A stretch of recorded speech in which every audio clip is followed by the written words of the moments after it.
So remember when I was like, it's Give a Book by a Band. Y'all not gonna see me till my birthday. Here it is, sis. I folded like a napkin in a diner. This is a book haul. It started with the desire to treat myself when I purchased 2 books at the Center for Fiction on Friday. But of course, this was before I knew that my partner had gotten us tickets to New York City Comic Con for the following day. It wasn't until I got to Comic-Con that I realized that several major publishers were present and that all of the books in the convention were 20% off. So that being said, by the end of the weekend, I had 8 new books in my household sitting on my desk, and I had only spent $120. And I swear in that moment, I was infinite.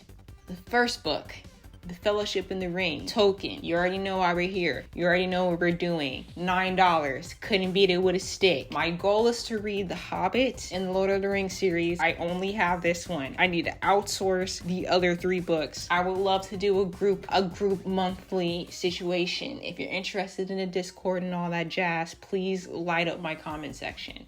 Next, The Trees by Percival Everett. I really enjoy that name. He automatically sounds 98, and I really like that. The book is on a short list for the Booker Prize. The premise is that 2 detectives in the Mississippi area are investigating these murders, and in each murder, there's an Emmett Till looking guy's body present. Time travel, I don't know. Shit hits the fan. Riots ensue.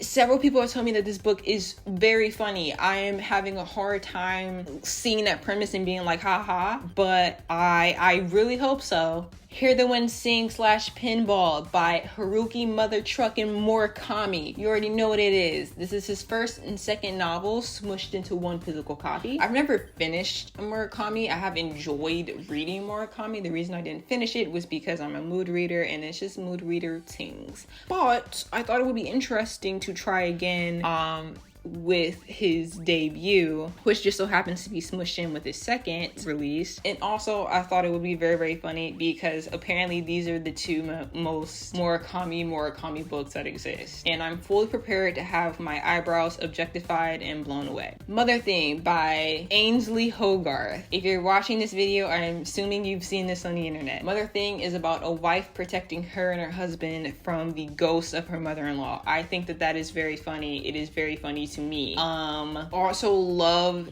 the art, the visual reference to the OG horror movie classics. We love to see it. Getting in the ninth. I have not seen this author's name pronounced by a professional on the internet at all, so I'm gonna give it a whirl. Tamsin Muir. This is a series. I think Nona the Ninth was like the 4th installment, but that just came out in September. I'm gonna read the synopsis because it destroyed absolutely everything that I thought this series was about. Emperor needs necromancers. The 9th necromancer needs a swordswoman.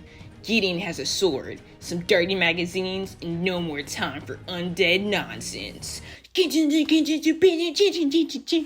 also gay, so that's cool. Frankenstein by Mary Shelley, and also The Raven by Edgar Allan Poe. This is my second copy of Frankenstein. Frankenstein is one of my favorite books. I will eat it up every single time. It sparks immense joy, and I was watching the 1931 movie adaptation, which is the first movie adaptation of the book, where Mary Shelley's husband is credited as the author of the book. And that not only let me know that it was time for a reread, but it also let me know that I needed to have several copies of the book at my disposal at any given time. The Raven, I went so bonkers bananas crazy for Edgar Allan Poe in high school. I read up on his life. I got all of that information all up inside of me, and I've never owned any copies of his work at all. The Penguin Horror Classics edition also features several of his poems, which I also eat up. So this was just a logical decision. You know, it was just quick maths. It was the only way we could go about this situation.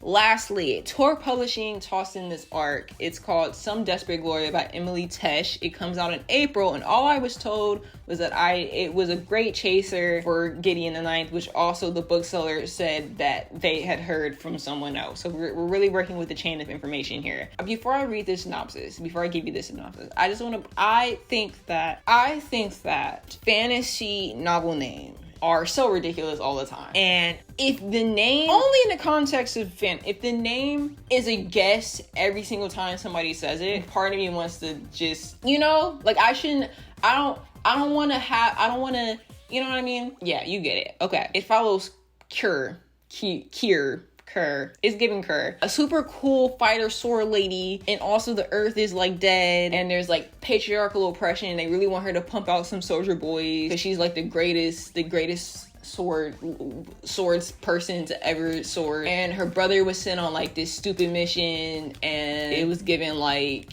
intended death energy, all the works. Seems pretty chill, but that's it. I feel like I ate it up. I feel like a bargain. I feel like I'm on one of those coupon shows from the 2000s, and I won, literally.